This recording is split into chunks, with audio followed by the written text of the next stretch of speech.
আমার লাইফে এমন অনেক সময় পার করেছি যেই টাইম লাইনে আমি কমপ্লিটলি ডিজাস্টার ছিলাম শুধুমাত্র এই প্রেশারটা নিয়ে যে আচ্ছা আমার পাশের মানুষটা এইরকম, আমি কেন এরকম না? আচ্ছা আমার পাশের মানুষটা এইভাবে আয় করছে, আমি কেন পারছি না? আচ্ছা যদি ওই লোকটা এইভাবে খিলখিল করে হাসতে পারে তাহলে আমি কেন হাসতে পারছি না? আমার চেহারা কেন খুবই মলিন? আমাকে দেখে মানুষ যা মনে করে এবং আমি নিজে যা ভাবি সবকিছুই তো সত্যি। কারণ হচ্ছে ওই যে আমি একটা প্রেশার ফিল করি যে আমি কেন ঐরকম, আমি কেন এরকম, আমি কেন পারছি না, আমার কেন হচ্ছে না। কিন্তু মূলে আসলে কি ঘটছে, কিভাবে আমি এর থেকে বেরোবো সেইটা নিয়ে আমি ভাবছিও না এবং আমার চারপাশে কেউ এটা নিয়ে কথাও বলছে না যে আমার আসলে এইখান থেকে কিভাবে বের হইতে হবে। সো আজকের এই টপিকটা খুবই গুরুত্বপূর্ণ তাদের জন্য যারা নিজেরা এই সময়ের মধ্য দিয়ে এখন যাচ্ছে। আমার জীবনের বেশিরভাগ সময় আমি পার করে দিছি অন্যের সাথে আসলে কম্পেয়ার করে। এই যে যা কিছু হচ্ছে, যা কিছু বলছি, এইসব কিন্তু আসলে অন্যের সাথে কম্পেয়ার করছি আমি।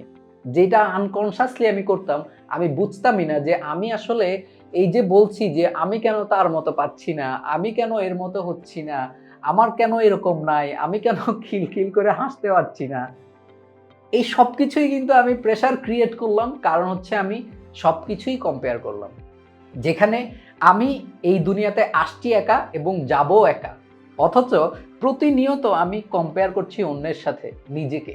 এই কম্পেয়ার করে আমি আমার উপরে বিলিয়নস অফ ট্রিলিয়নস অফ টন ওজন আমি নিয়ে নিচ্ছি। আমার কিভাবে মুখে হাসি থাকবে? বা আমি কিভাবে যে স্বাভাবিক জীবনযাপন, ওই স্বাভাবিক জীবনযাপনে আমি আসলে কিভাবে থাকবো? সো প্রত্যেকটা মানুষ ডিফারেন্ট, প্রত্যেকটা মানুষের পথ চলা, প্রত্যেকটা মানুষের জীবনযাপন সব কিছুই ডিফারেন্ট। আমি যদি অন্যের সাথে কম্পেয়ার না করি, এইভাবে ভাবি যে আমার লাইফ, আমার অন্যে কিভাবে একটা কিছু অ্যাচিভ করলো, সেইভাবে আমি অ্যাচিভ করতে যাবও না এবং এটা আমার কাজও না। আমি শুধু চিন্তা করব যে আমার জায়গা থেকে আমি কি করতে পারি, আমি কিভাবে কোনো কিছু একটা অ্যাচিভ করতে পারি। একই বীজ যখন দুই মাটিতে লাগানো হবে ওইটা টেস্ট কখনোই একরকম হবে না।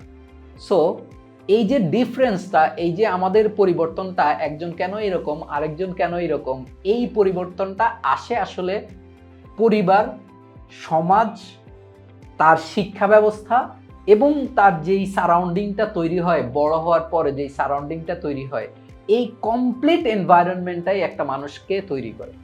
উইথ হিমসেলফ, তার ভিতরে আসলে কি চলতেছে সেটাও একটা গুরুত্বপূর্ণ রোল প্লে করে। সো যদি এই বাইরের এনভায়রনমেন্টটা আমাদের পজিটিভলি আমাদেরকে হেল্প না করে, তাহলে বাইরের সব এনভায়রনমেন্ট আমরা চাইলেই চেঞ্জ করে দিতে পারবো না। যেটা চেঞ্জ করে দিতে পারবো সেটা হচ্ছে আমাদের ইনার থটটা আমরা চেঞ্জ করে ফেলতে পারবো। সো অন্যের সাথে কম্পেয়ার করে নিজের উপরে প্রেশার ক্রিয়েট না করে এই ওয়েতে যদি আমরা ভাবতে পারি তাহলে অবশ্যই প্রেশার অনেক লেস হয়ে যাবে। Thank you so much for watching our video and please don't forget to subscribe our channel.